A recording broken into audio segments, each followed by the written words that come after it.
Stephen A. Smith did not like the BET Awards honoring OJ Simpson during their moment of reflection. For anybody that's passed away in the last calendar year, OJ Simpson was one of the people that BET showed during their 2024 awards show. And Stephen A. on his podcast said, in the eyes of most people, regardless of an acquittal, OJ Simpson is a double murderer. My attitude is this: OJ Simpson never gave a crap about black people until he was indicted. Here's the bigger issue. We should never be given a reason to talk about him again. We certainly shouldn't be celebrating OJ Simpson. I'm sorry. Not when two people were damn near decapitated and he was the prime suspect. Yeah, man, I'm going to continue to reiterate my love for the good brother Stephen A. Smith and what he represents as a journalist, as he now is more or less a commentator, one of the higher paid employees at ESPN. I love that brother. During my short stay, I always brag about how nice Stephen A. Smith was to me as a person. But I'm going to continue to tell the truth. Stephen A. will want nothing less. That brother needs a better producer for his show. I feel like this is becoming the same tone over and over again on this platform when we bring up Stephen A.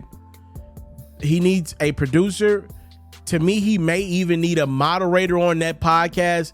Him doing the solo show, it's not working out. What Stephen A. has to realize, and I see this at 30, so he should see this, when he speaks, he's not speaking for the black community. Even though he may feel that way, that brother's been rich a minute. He's had his way for a minute now. And I don't know how many rooms Stephen A's in of people, normal people like me and you, right? I don't know how many times you can kick it with Michael Wilbon and say, this is what black people feel. I don't know if Michael Wilbon is a great depiction of what the normal black person in the city feels like, right? Like, the people I talked to about OJ Simpson, they may think he did it, whatever. You know, rest in peace to the people that lost their life years ago. But nobody I've talked to believes OJ Simpson was so guilty of whatever he did that he does not deserve to be acknowledged for a couple of seconds during the BET Awards. For example, Ray Lewis, bare minimum, was somehow involved in a murder. I'm not saying what he did or did not do, but Ray Lewis was 1,000% involved in a situation that led to two people dying. So I worked at First Take when Ray Lewis came on the show one day. Should Stephen A. not entertain Ray Lewis? What's the difference? And if we talk about accepting of your people, like, okay, then are we going to get into a conversation of, should Stephen A. be fond of Dana White? Should Stephen A. have ever been fond of athletes that married white, that didn't marry black? Like, what are we doing here? Like, that doesn't mean just because I don't agree with what you did or maybe did or was accused of, that doesn't mean I don't believe for a couple seconds over you can't be acknowledged in your death.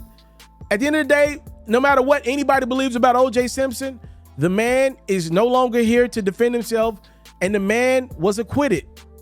That's it. Like, my expectation of people in death is nowhere near what my expectation of humans are while they're here. That doesn't mean I gotta love, like, or respect OJ Simpson while he's physically here.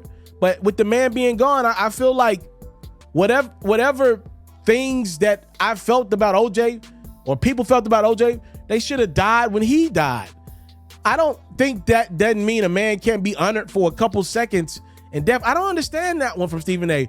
And man, listen, whoever is producing that Stephen A. Smith podcast, I am telling y'all, man, if y'all don't get that man some real producers really soon, he is going to put his foot in his mouth in a way. I don't give a damn how much money he's getting paid for that podcast or whatever partnership he's got with Prize Picks.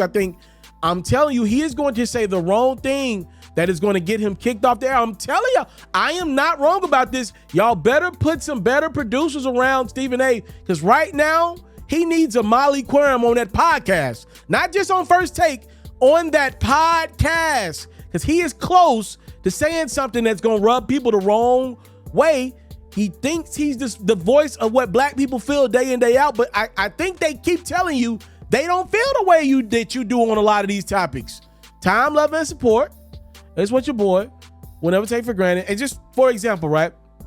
Everybody didn't agree with Charlemagne during his major run with the Breakfast Club, right? I know he's still there now, but he's pivoted his brand.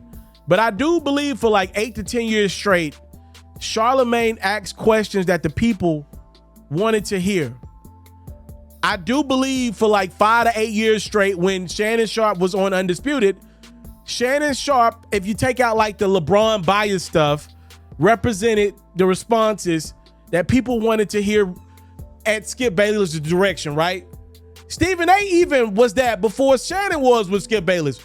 But removing Antagonist from Stephen A, he is struggling right now to find somebody to argue with. And on that podcast, he's becoming the antagonist. And if I were producing that podcast or part of the producing crew, we got to find a way to make this dude not villainized as much with this podcast. That cannot be good for business.